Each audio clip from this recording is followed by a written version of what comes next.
What's up, my Yu-Gi Bros? I'm your host, the one, the only, the RJB0. Welcome to Yu-Gi-Oh! And Business Casual. It is Dead Week at Western Washington University, as I mentioned last night, and it is a bit of a trip because I have 4 things due tomorrow and an additional 5 things due by next Wednesday, and most of them are research papers. So I have not been doing a lot else other than working. You can tell I haven't even shaved in a while. It's been something, but I have been following Yu-Gi-Oh! Because, I have to do something other than economics and political science every once in a while. And something you'll notice about this video is I'm trying something out. I actually got a lot of positive feedback from last night's video, not necessarily about the content, but about the format that I did it in, where I didn't do any jump cuts. I just kind of, talked through my video, and I didn't stop or do any editings. So I'm just going to try that, just have a conversation with y'all, a one-sided conversation with my camera, but you get the idea. So I'm going to try and do that today with this video, where I wanted to talk a little bit about YCS Atlanta, and not necessarily in the same light that other people have been doing it. People have been talking about Paleozoic and kind of their matchup with Zodiac, and other than that, how kind of Zodiac was as ubiquitous as it has been for the rest of the format. But I want to talk a little bit about how seriously we take the positions that people get into in a YCS. So what I mean basically is how much of a grain of salt should we take the deck that wins or tops and gets a top 4 at a YCS, because we tend to give that a lot of credibility. We tend to look at the winner of a YCS and decide wow, that deck is clearly the best deck of the format, or it's really good, or if it's a rogue deck, it's clearly the be-all, end-all, what's the word?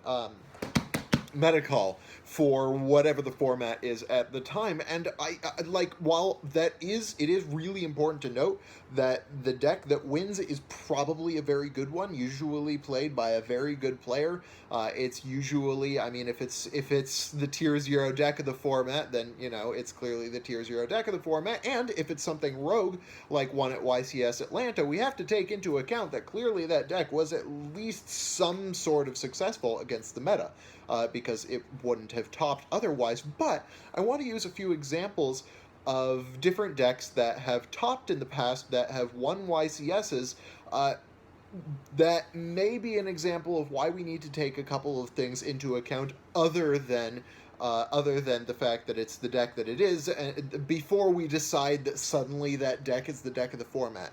Why we need to think about things like the individual player plays a huge part in the deck that wins a YCS. Probability at an event. How likely it was that a deck that does well because it got its really nutty hands many times in a row, which is sometimes plausible, and I'll be talking a little bit about that having to do with Paleozoic.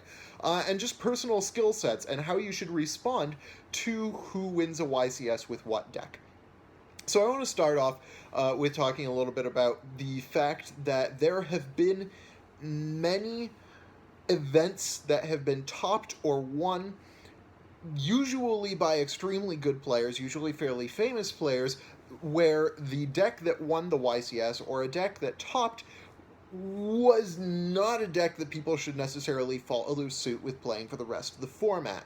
The one that I'll start with was my very first YCS, the first YCS Seattle, and I think 2012, or was it 2011? I don't remember. It was during the second windup, so it would have been 2012. During the second windup format, Inzectors won YCS Seattle, despite the fact that they'd been hit massively on the last ban list, and the fact that windups and Mermails tended to be considered the better decks of the format.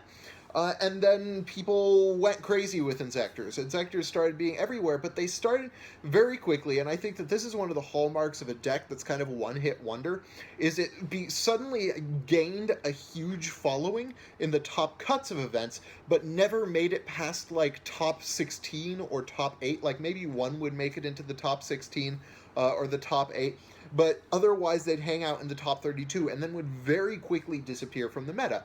These are examples, these decks that do this, and I have a couple of other examples, are really great examples of times when a deck does well once, and it's usually because it had some kind of surprise factor, or there was a probability luck factor involved where the deck just drew really well that tournament, or something like that, or it was a perfect meta call for that particular event, but then people were expecting it. So another example is Jeff Jones's Grand Soil Psychics, which he took to get second place at a YCS, and then a bunch of people played it afterwards because it looked like a really cool and a really fun deck, and very few of them even got to the top 32 of the next event, and the deck effectively disappeared over the rest of the format. The same was true of Courtney Waller's Trapless Chaos, that he ran during the Dark World versus Plant Synchro format. The same is true of Dark World. Actually, a really great example is YCS Long Beach, where the top four was like Dark World Hero, one Dino Rabbit, and like, what was it, like level 1 Chaos, like Piper Chaos, and of course, like and Dark World won that event, and Dark World were a fairly decent deck for countering things like Dino Rabbit and Insectors, but it really wasn't a consistent deck, and so people played Dark World after that and got whooped. We barely saw Dark World in top cuts of events after that. The reason why I am talking about these things is because, like I said earlier, you have to take other things into account other than the deck when thinking about how to respond to a YCS. So one of the things, the first thing that I kind of have on my list to talk about is personality and mindset. This is a way in which the individual player makes a huge difference in whether or not a deck succeeds. For instance, Billy Brake is fairly famous for having a really good sense of meta calls. He knows cards and decks to play that will have very good matchups against the biggest decks of the format. He's really good at planning for cutting through a crowd of people with a particular set of choices that are meant to counter the current meta or are meant to complement something in the current meta. Take his choice to run Zodiac Noids at YCS Seattle, and a few of the card choices that he used in there. That's something that Billy Brake does particularly well. And the same, I would argue, was probably true with Corey Roca, and basically anybody who wins with a rogue deck probably has some really strong sense of meta calls. But then there are people like Patrick Hoban, where Patrick Hoban has this really optimizing mindset, where he takes the deck that he perceives to be the best deck of the format and finds ways for it to do the best thing that it can within that format. And so that's really what makes Patrick Hoban as successful as he has been optimizing the meta-ness of meta decks. And so some players are going to be really successful with the very meta strategy, other players are going to be fairly successful with like not meta or specifically anti-meta strategies. And that makes a huge difference in whether or not they succeed in an event with a given deck. You know, if you go into an event trying to make a meta call with a particular deck, you are usually a meta player. Your mindset is usually to try and play what you perceive to be the generally best deck of the format, and you know, and not trying to make meta calls, but trying to optimize the strategy of the best deck of the format. And you try to go into an event with an anti-meta deck, chances are you're not going to make the best choices for that particular deck.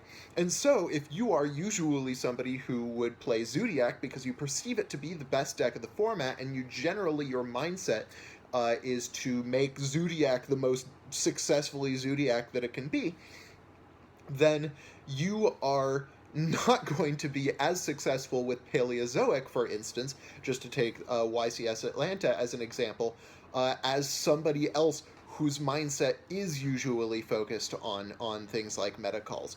And that may be true. You're also less likely to do as successfully as you would with the Zodiac deck. And so if you're a Zodiac player thinking, oh man, I gotta pick up Paleozoics because it's suddenly like it can beat Zodiac, clearly it's going to be the best deck of the format moving on, well, it might not actually be the best deck for you. And this also plays into the second item on my list, which is the skill set of a particular player. And this plays into mindset a little bit in that a player's skill set is usually developed off of their usual mindset toward a deck.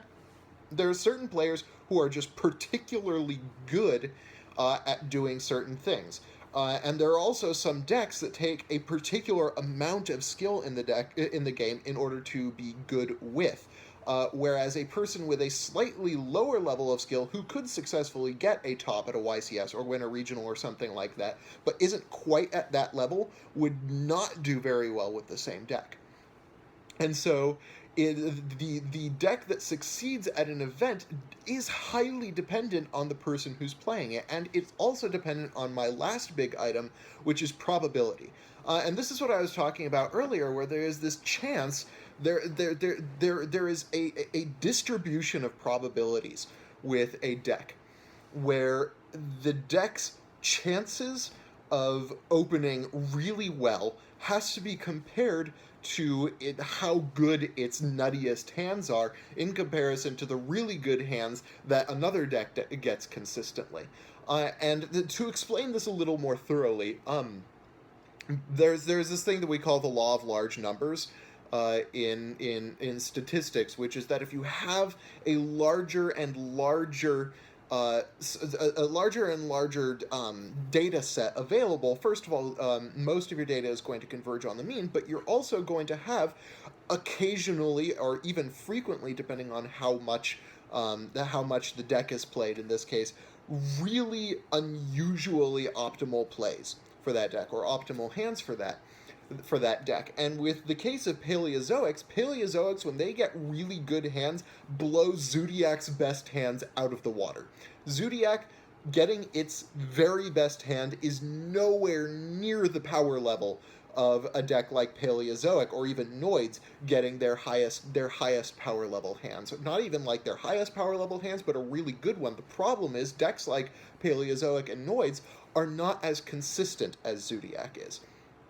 And so they don't get those hands as often. But if it's just consistent enough, a deck like Paleozoic can occasionally get just optimal enough hands just often enough in order to do well in an event. And this is what the commentators were talking about in the finals of YCS Atlanta. Was it seemed weirdly common that Corey Roca drew into Swap Frog. He just drew into Swap Frog all the time, and that was partly a function of the amount of draw cards that he had in his deck, including Pot of Desires, which allowed him to open with Swap Frog more often. But it was true that for an unusual portion of the event, Corey Roca was drawing into Swap Frogs. Now, that doesn't necessarily mean he was cheating, but what it does mean was that he was getting unusually good hands for the deck. And so while I'm not going to downplay his skill, he did play the deck extremely well, and he did build the deck extremely well. He benefited from a very small probability event, which becomes just a larger probability event depending on how many players are going to be playing it. So the thing that we have to look at when we are looking at the results of a YCS or something like that is something that we joke about a lot of in econometrics, or in economics in general. We have this joke that economics, or that economists express skepticism by saying, that works great in practice, but how well does it actually work in theory? And this is the reason why we make that joke, is because theory is really important when looking at something like this. A deck that succeeds in practice may do so due to freaks of probability, and the success of a particular player's mindset, but they may not be best in theory. And so when you're looking at a YCS, I'm going to make some policy proposals for how you can behave toward it.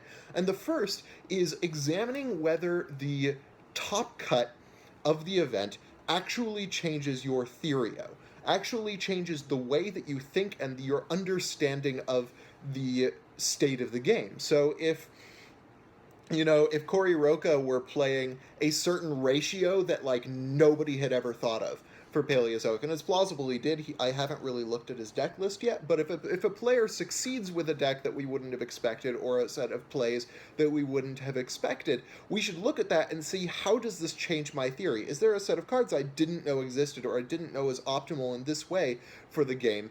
that I should take into account for my next game. So if it changes the theory in that way, then that is a good reason to change your behavior toward the next event. If it changes your behavior enough to switch decks towards something like Paleozoic or towards something that you wouldn't have played otherwise, that is a good reason to play a different deck, play the deck that won. It is not a good reason to play a deck just because it won. You know, it's a good idea to test a deck that won, just to try it out, just to play around with it, and see what you can learn from that deck. But just taking a deck that won and being like, oh, that's suddenly the best deck of the format. All these people were just saying, oh, Paleozoics beat Zodiac. Paleozoics just like have a good Zodiac mirror match or a good Zodiac match. That isn't necessarily true. I mean, they do tend to have a better than other rogue decks matchup against Zodiac, but it isn't necessarily true that the fact that Paleozoic won the event suddenly means that, oh, we're all realizing as a community that Paleozoic is better than Zodiac.